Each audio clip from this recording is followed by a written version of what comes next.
Olá pessoal, sejamos todos bem-vindos a mais um momento dos episódios diários em que a gente está trabalhando de uma maneira sequenciada o livro Pão Nosso. Estamos no capítulo 51, que é uma lição chamada Socorre a Ti Mesmo, que é de uma profundidade, nossa, preciso recuperar o fôlego. Vamos lá.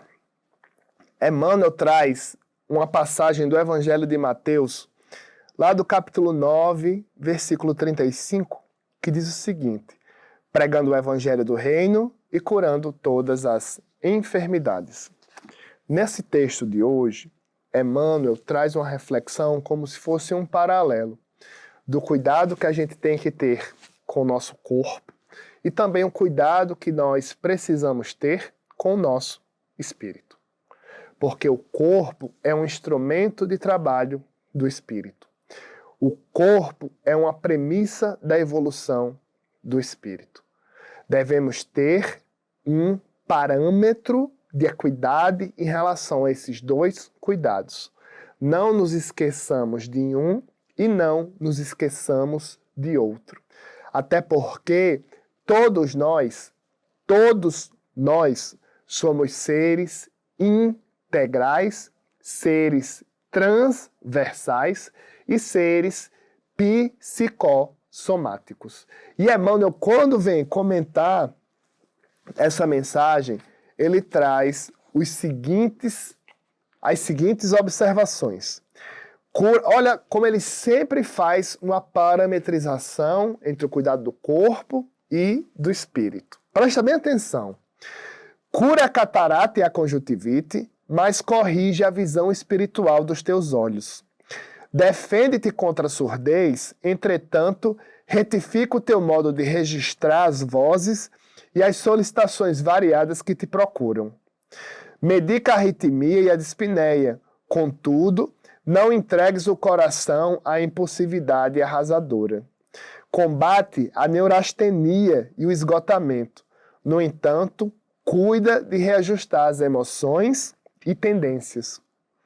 Persegue a gastralgia, que é como se fosse uma dor no estômago, uma cólica gástrica, mas educa teus apetites à mesa. Melhoras as condições do sangue, todavia não sobrecarregues com os resíduos de prazeres inferiores. Guerreia a hepatite, entretanto livra o fígado dos excessos em que te comprazes. Eu vou fazer uma pausa aqui para fazer um comentário a respeito desse paralelo. Por quê? Porque hoje, 2025, nós vivenciamos aí as doenças psicossomáticas, que são as doenças da alma. Joana de Ângeles, inclusive, tem um livro incrível com Divaldo Franco a respeito do tema chamado Conflitos Existenciais. Salvo me engano, são 20 capítulos, em cada capítulo ela traz uma doença emocional. Devemos cuidar do corpo? Sim, mas devemos também cuidar, conforme o benfeitor registra, das nossas tendências. Porque são as nossas tendências que vão nos dar o viés de leitura a respeito da vida em relação às nossas vicissitudes. E o que são vicissitudes? São as dificuldades que nós nos deparamos diariamente.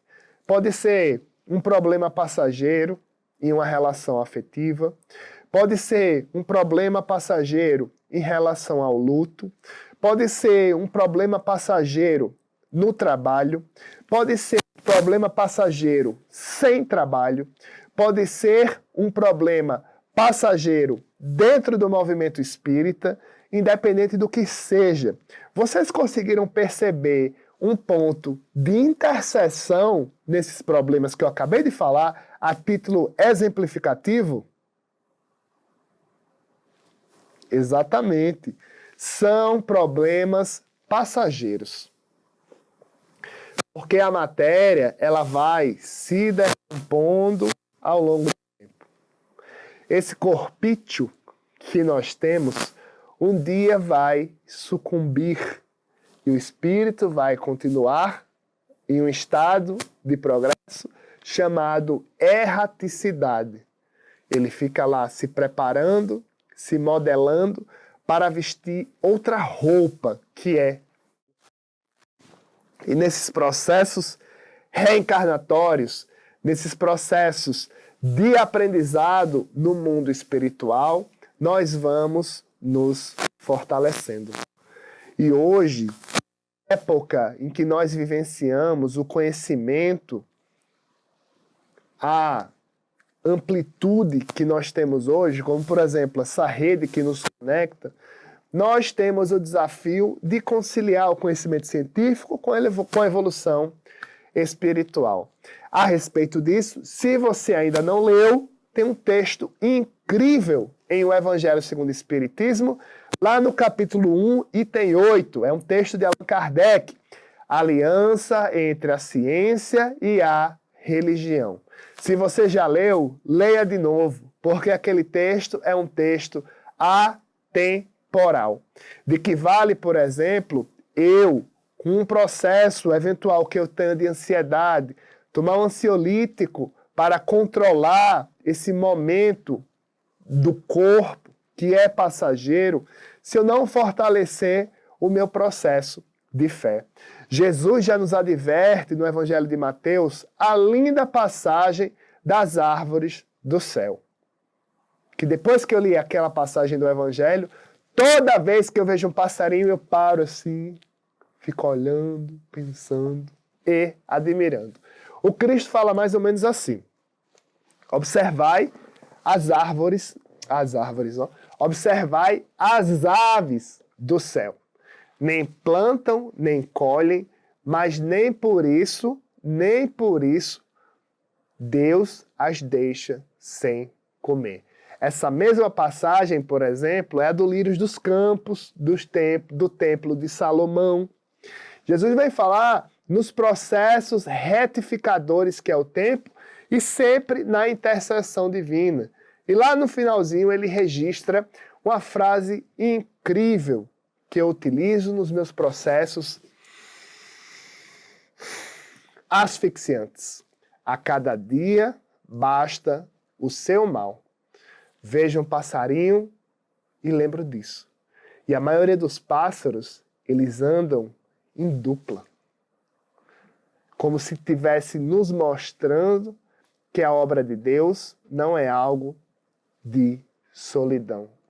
Que nós sempre estamos acompanhados, até porque registra a lei de sociedade na terceira parte do Livro dos Espíritos, que nós somos seres gregários, precisamos aí nos socializar. E nesses nossos processos, que lembremos que o socorro de nós está dentro da gente, nas nossas escolhas, mas está também no processo de fé que nós temos.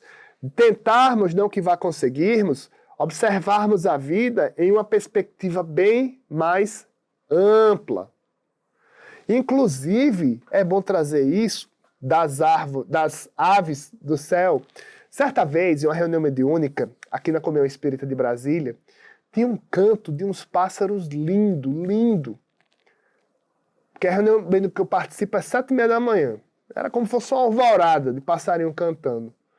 Aí o Espírito vem e fala o seguinte, na reunião: escuta esses passarinhos aí. Como assim escutar os passarinhos? Escuta. Escutou? Pensa um pouco em Deus e os passarinhos cantando. Aí olha o que o Espírito disse. Esses passarinhos são como se fosse um coral. E o regente é Deus. Tudo em Deus é harmonia. O passarinho, que às vezes com seu cantar nos acorda de uma maneira irritada, na verdade é a melodia da linda natureza que nos rodeia. Ainda sobre o texto, Emmanuel vem arrematar da seguinte maneira: remove os perigos da uremia, que é acúmulo no sangue de substâncias tóxicas, contudo não sufoques os rins com os venenos de taças brilhantes. Nossa. Desloca o reumatismo dos membros, reparando, porém, o que fazes com teus pés, braços e mãos. Sana os desacertos cerebrais que te ameacem, todavia aprende a guardar a mente no idealismo superior e nos atos nobres. Para finalizar, o benfeitor diz o seguinte: consagra-te à própria cura, mas não esqueças a pregação do reino divino aos teus órgãos. Eles são vivos e educáveis, sem que teu pensamento se purifique e sem que a tua vontade comande o barco do organismo para o bem. A intervenção dos remédios humanos não passará de medida em trânsito para a inutilidade. O evangelho, pessoal, é dentro da gente. Não tem que se preocupar com o externo. Pode até se preocupar, né? As nossas máscaras sociais. Mas o evangelho é uma conjugação íntima. Porém, sobre isso a gente falará no nosso próximo episódio, capítulo 52, Perigos Sutis. Qual foi o último perigo sutil, não expresso, assim, explícito? Qual foi, se você quiser compartilhar, coisa pensa, o último perigo sutil que Jesus te livrou? Um abraço, até a próxima.